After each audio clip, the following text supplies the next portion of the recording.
ating speaker po sa tabletop gardening ay galing po sa modular aquaponics. No? Si Engineer Martin De Leon ay isang young urban farmer, a mechanical engineer, a designer, and a co-owner of the Modular Aquaponics Design and Equipment, or MADE, with partner engineer Erwin Leonor. These two talented and hardworking young men are both single and always available, of course, for consultation. They can easily be reached in their Facebook page, Modular Aquaponics, or YouTube channel, Madodel, Madodel, for do-it-yourself videos. Today, Martin will talk about basic aquaponics and do-it-yourself tabletop garden. Palakpakan po natin si Engineer Martin De Leon. Good morning po, no? Ako nga pala po si Martin. No? Inaanayahan ko po kayo na tumayo, no? Tayo po tayo. Yan. Tayo po tayong lahat. Yan. Medyo maaga pa eh, no? Tapos, kamayan natin yung katabi natin. Magpakilala tayo. Yan. Kamayan naman natin yung katabi natin sa kabila. Magpakilala tayo. Okay. Welcome to Morning Exercise 101. Yun po ang topic ko eh. Ay, hindi po. Sorry po. Upo na po tayo. Medyo inaantok pa po kayo eh. Okay. So, bago tayo magsimula ng tabletop gardening, gusto ko munang explain sa inyo kung ano yung ginagawa ko, no? Okay. So, ano ba yung ginagawa ko? Ang ginagawa ko po ay aquaponics. Yan. Sino po ang nakarinig na ng aquaponics? Taas ang kamay. Okay. Ano ba ang aquaponics para sa akin, no? So sa umaga, magpapakain ako ng isda. Tapos papasok ako sa trabaho. Tapos pagbalik ko ng gabi, magpapakain uli ako ng isda. Tapos kinabukasan, magpapakain uli ako ng isda. Pagkagising, pupunta sa trabaho. Pagbalik, magpapakain uli ng isda, kakain ako, tapos matutulog, kinabukasan, pakain uli ng isda, punta sa trabaho, tulog, kain, yan. Pagdating ng Sabado-Linggo, mag-harvest ako ng isda saka ng gulay. Di ba, pantamad, no? Yun ang aquaponics, oh. Yun ang urban gardening para sa akin. So ano ba yung aquaponics na yan, no? Simple lang naman po ang aquaponics, no? Aquaponics is the combination of aquaculture and hydroponics. Yan. Ano ba yung aquaculture? Nababasa po ba? Okay. Aquaculture, yan. Ito po yung culture of aquatic organisms. No? Pwedeng isda, freshwater fish, ulang, shrimp, yan.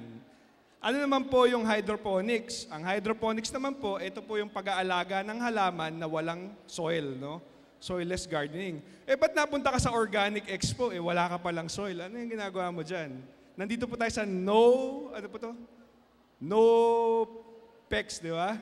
So, natural and organic. Nandun po tayo sa natural. Okay? Ano ba yung example ng aquaculture, no? Ito yung mga earthen ponds. Yan. Mga intensive tank culture. Ito yung aquaculture, yan. Siyempre, yung mga fish pens, mga fish cages, yan. Ito naman yung example ng hydroponics. Ito yung kadalasang natin nakikita, yung mga lechugas na nasa NFT o Nutrient Thin Film Technique. Yung mga naka-pipes, may mga butas. No? Yan yung example ng hydroponics. So yung aquaculture and hydroponics, pinag-combine natin. Diyan nabuo yung aquaponics. Meron kang aquaculture component sa baba, tapos meron ka namang hydroponic component sa taas. So mamaya, pag hindi kayo umalis sa upuan nyo, tuturuan ko kayo, no, kung paano gumawa niyan. Yan. Huwag kayong aalis, ha? Mga masaglit lang naman to. So ano ba yung relationship niya, no? So yung isda, may waste yan, no? Yung pala, yung nagiging fertilizer o yung nagpo-produce ng fertilizer para sa ating halaman. Tapos yung halaman naman, fini-filter yung waste na yon, no? Para pagbalik sa isda, malinis na yung tubig. Okay. So ano ba yung dalawang klase na waste ng isda? Meron dalawang klase yan. Meron tayong liquid at meron tayong solid waste. Yung liquid, mamaya ko na i-discuss yan, no? Madali lang yan. Yung doon muna tayo sa solid waste. Paano natin pinaproseso ito para direktang magamit ng ating mga halaman. So sa solid waste, meron tayong tinatawag na filtration. Okay. Maari itong mechanical filter, maari yung grow bed gamiting filter. O yung grow bed po, ito po yung taniman, no? Yan. Maari rin naman gumamit ng biological filter. Ang biological filter, ito po yung mga good microorganisms, no? Yan. At syempre, meron tayong denitrifier o yung halaman. So pag meron tayong ganito sa ating sistema, maari nang gamitin yung solid na fertilizer ng ating mga halaman. Solid na galing sa isda, no? Yan. I-discuss natin ng konti yung filtration, no? So ito po yung aming filter module. Sa aming filter module may 7 stages. Yan. Swirl, load brush, mat, at saka pack media, no? May settling din tayo sa baba. Itong filtration module po namin, ito po yung ginagamit sa mga koi pond, mga intensive tank culture ng tilapia. So kahit sa isang maliit na lugar, maaari po tayong mag-alaga, no? Gamit ang filtration. Discuss natin yung unang part, no? Yung swirl filter, gumagamit siya ng centrifugal force. So umiikot yung tubig dyan, parang toilet, yan. Ikot ng ikot yan, bumabagsak yung mga mabibigat na solids. Tapos yung mga makakalusot, pupunta sa brush. Yung mga medium, no? Tapos yung susunod, pupunta pa sa isang mas high density na brush. At sa susunod naman, yung matalamat. Yung mga maliliit naman, yung makakalusot na maliliit. Tapos kung meron namang mga microscopic, ito yung mga bad bacteria at kung ano-ano pa, pupunta siya sa pack media kung saan nakatira yung ating good bacteria, no? Yung good bacteria, ito yung mag-further decompose o further metabolize sa ating mga solids para readily acceptable na siya ng roots ng ating halaman, no? So mamaya, i-discuss natin kung ano ba yung nangyayari sa bacteria na yan. Kung ano ba yung bacteria na yan, ha? Yan. Siyempre, para madaling mag-maintain ng aquaponics na malalaki, meron tayong drain valve, no? Yung mga excess na solid, kung masyado tayong maraming alagang isda, pwede nating itap, no? Tapos, hindi natin itatapon yun. Dahil yun, sino nagve-vermiculture dito? Walang nagve-vermiculture. So yung excess na yun, pwede yan sa vermiculture. At pwede rin yan sa soil-based garden, no? So walang tapon kahit may excess. Yan. So ano naman mangyayari sa liquid waste? So pag na-process na natin yung solid hanggang maging liquid siya, meron din naman liquid waste yung isda na direkta niyang nilalabas, yung kanyang ihi, no? Meron siyang solid, meron siyang liquid. Ito yung nangyayari sa liquid. So yung liquid, pag tumagal yan sa tubig, nagiging ammonia. Sino sa inyo ang nag-aalaga ng tilapia? Yan. Alam natin na masama ang excess na ammonia, no? O yung kung tawagin natin ay ammonia spike. Ang nangyayari doon, nai-stress yung isda o nagkakasakit at namamatay, no? So paano natin mapaprocess yung ammonia? Ang ammonia pala, kinakain siya ng nitrifying bacteria. Ito, Nitrosonomas. Hindi ko na tinatandaan yan eh. Basta alam ko may good bacteria. Okay, masyadong complicated, no? So yung ammonia, ginagawa palang nitrites ng Nitrosonomas. Yung nitrites, hindi pa rin pwede sa halaman yan. So may isa pang bacteria, yung Nitrobacter. Yung Nitrobacter, kino-convert yung nitrites into nitrates. So, sinong pamilyar dito sa N, P, at K? Ano kaya yung N doon? Nitrate, nitrogen, no? Ayun, may nitrate pala na nilalabas ang isda. So, libre na yung pataba natin, no? Diba? Mababawasan yung ating input dahil may libre palang makukuha sa isda. So, yun. Ang tawag dito ay nitrogen cycle. Okay? Naintindihan po ba?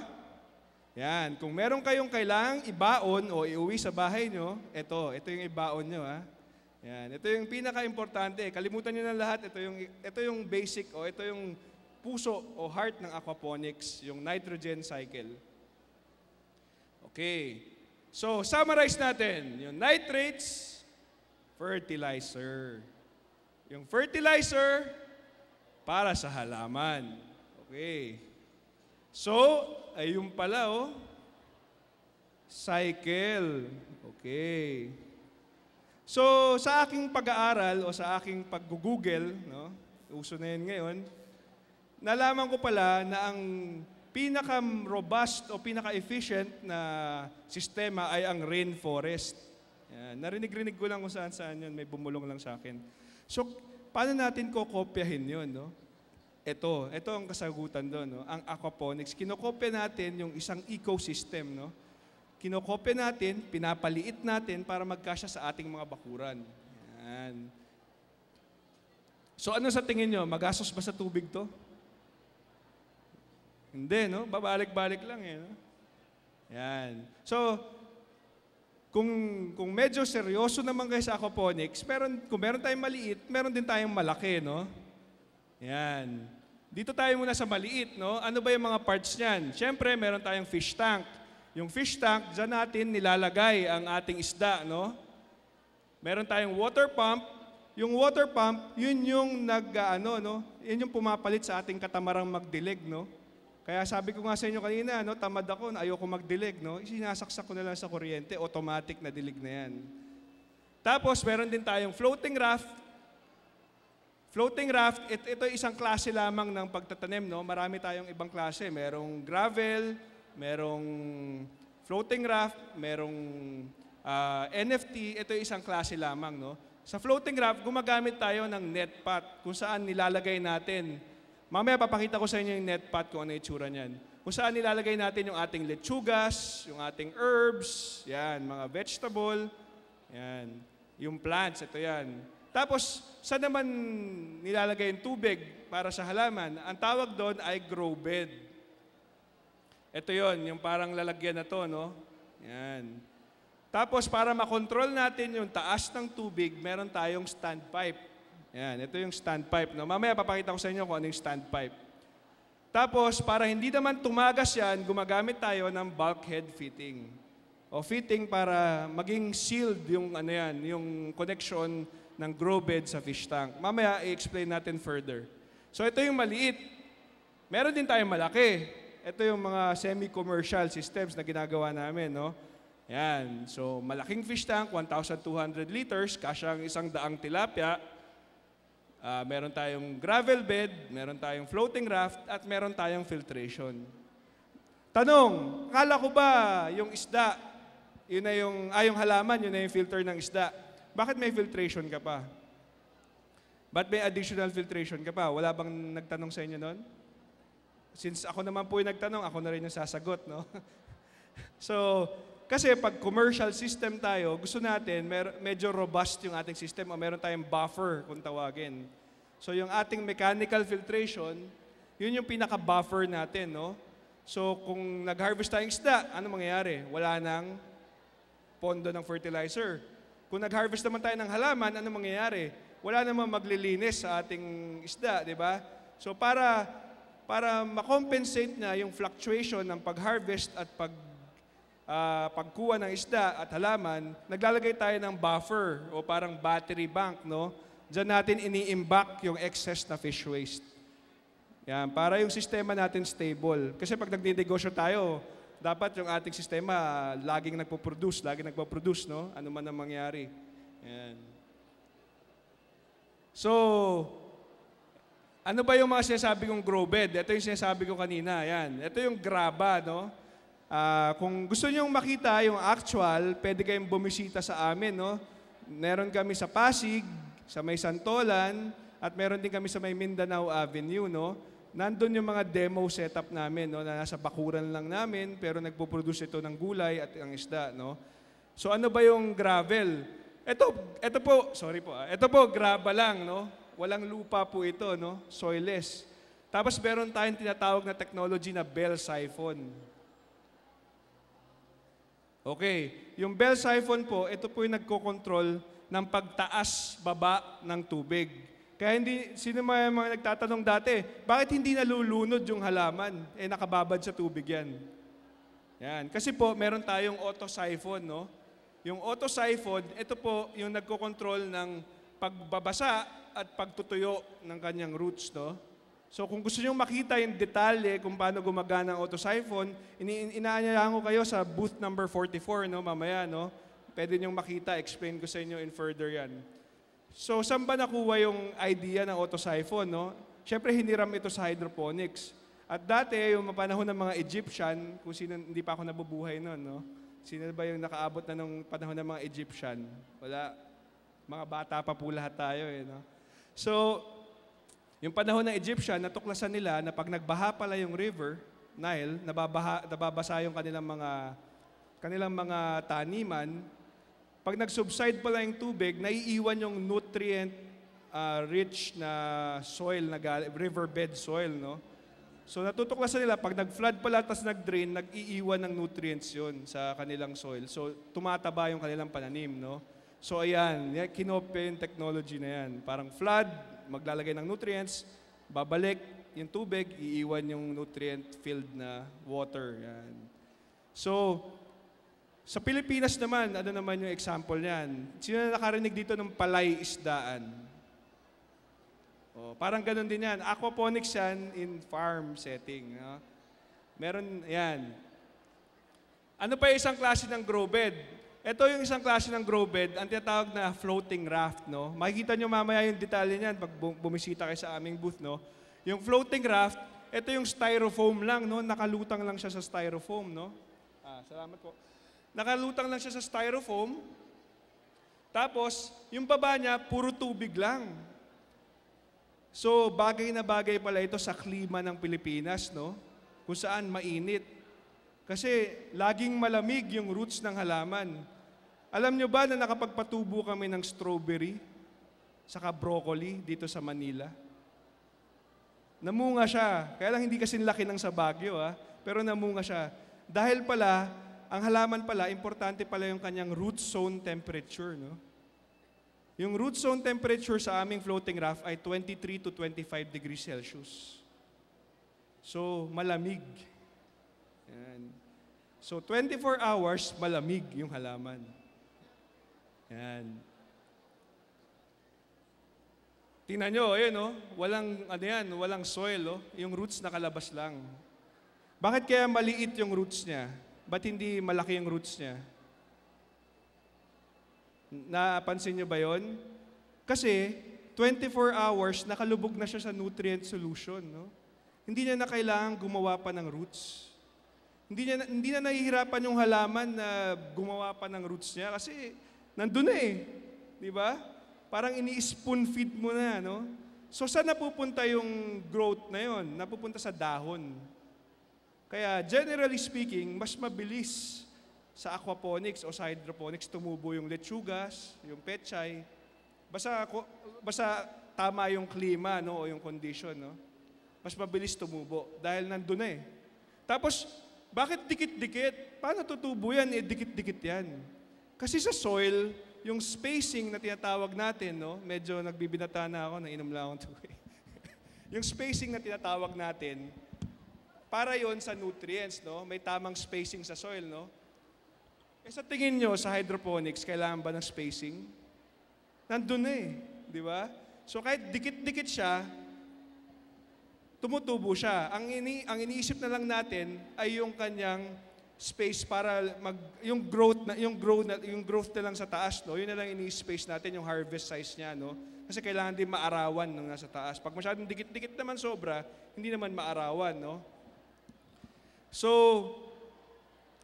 sa hydroponics, sa aquaponics pala, bagay ito sa urban setting, no? Na kung saan masikip, wala tayong lugar at walang lupa.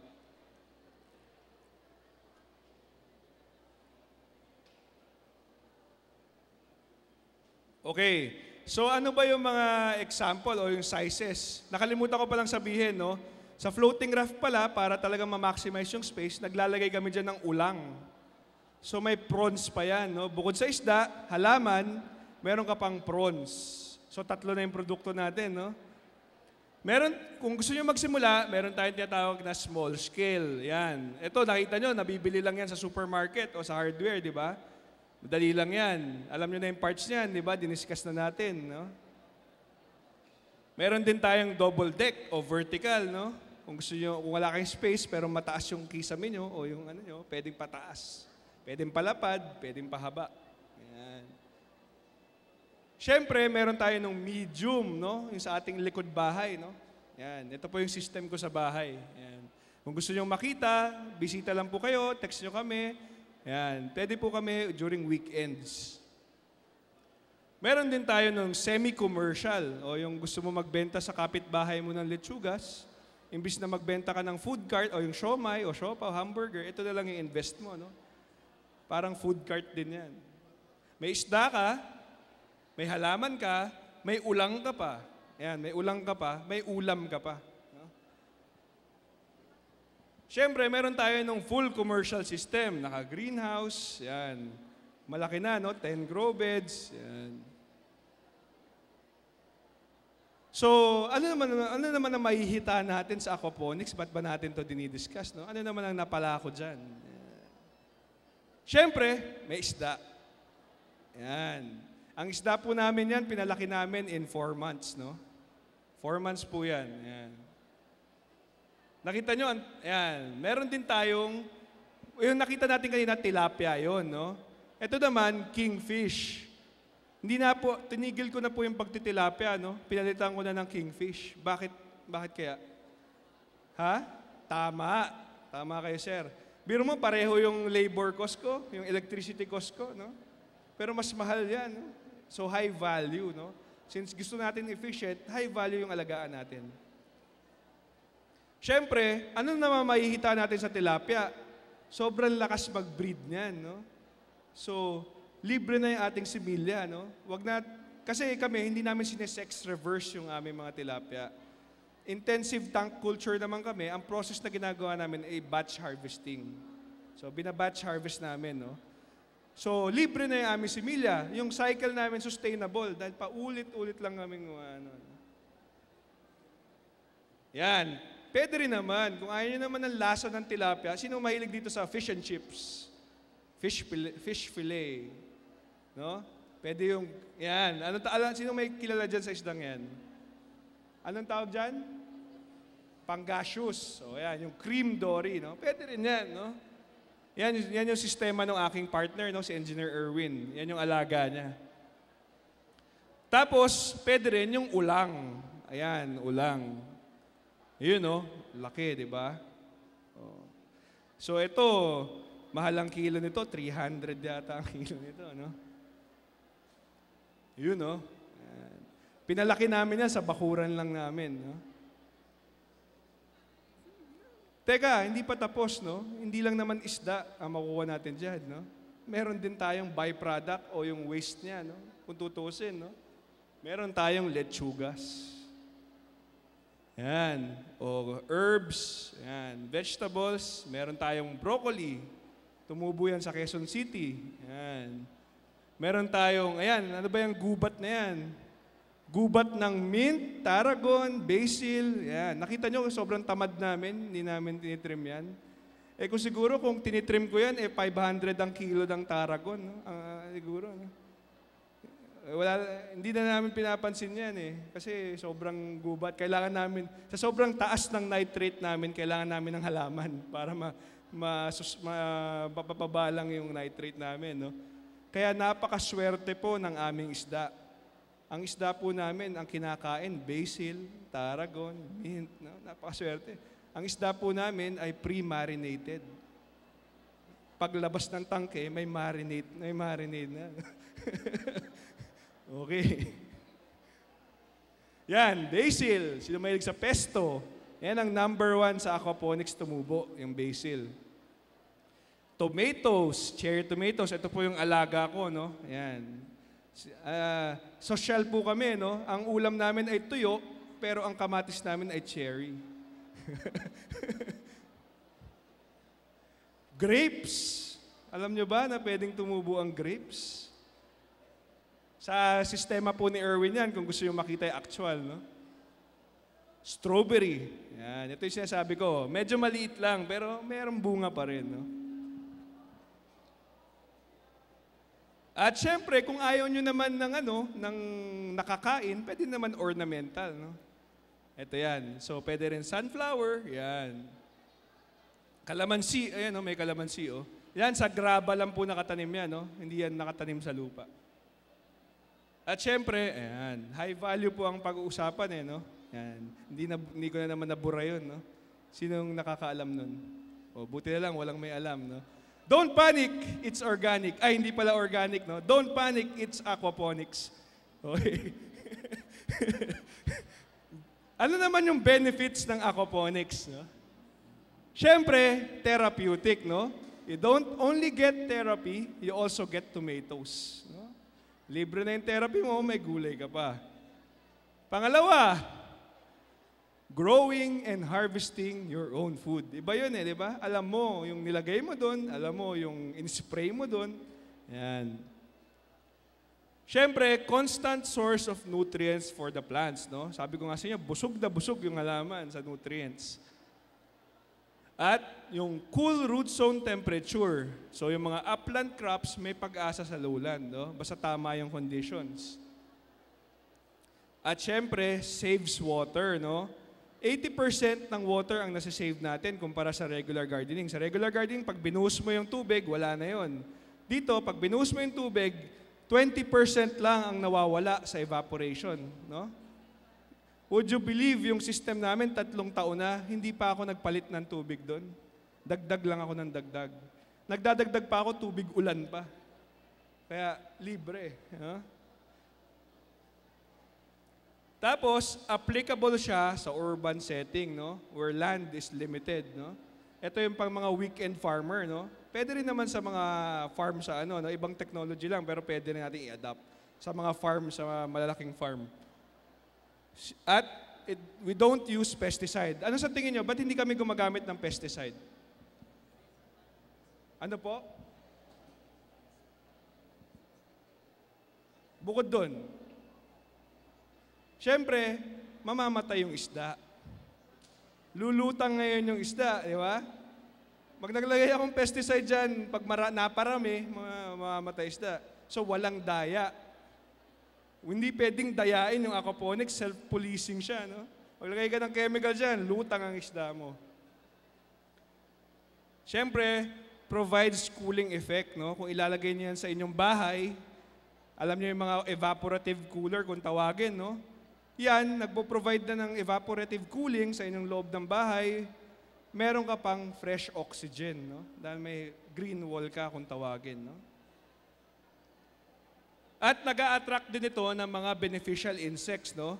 Binigyan mo sila ng ecosystem, no? So dadating na yung mga paru-paro, yung mga bubuyog, yung mga iba't ibang insekto na nakakatulong, no?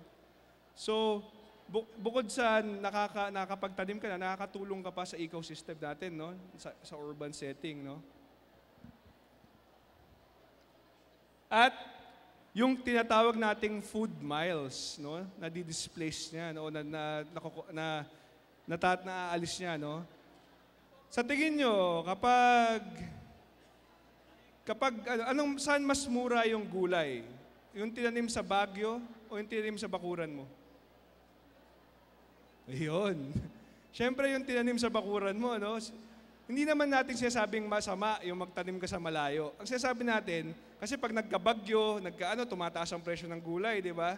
Ang sinasabi natin, binabawasan lang natin o kinocompensate lang natin yung kawalan na yun, no?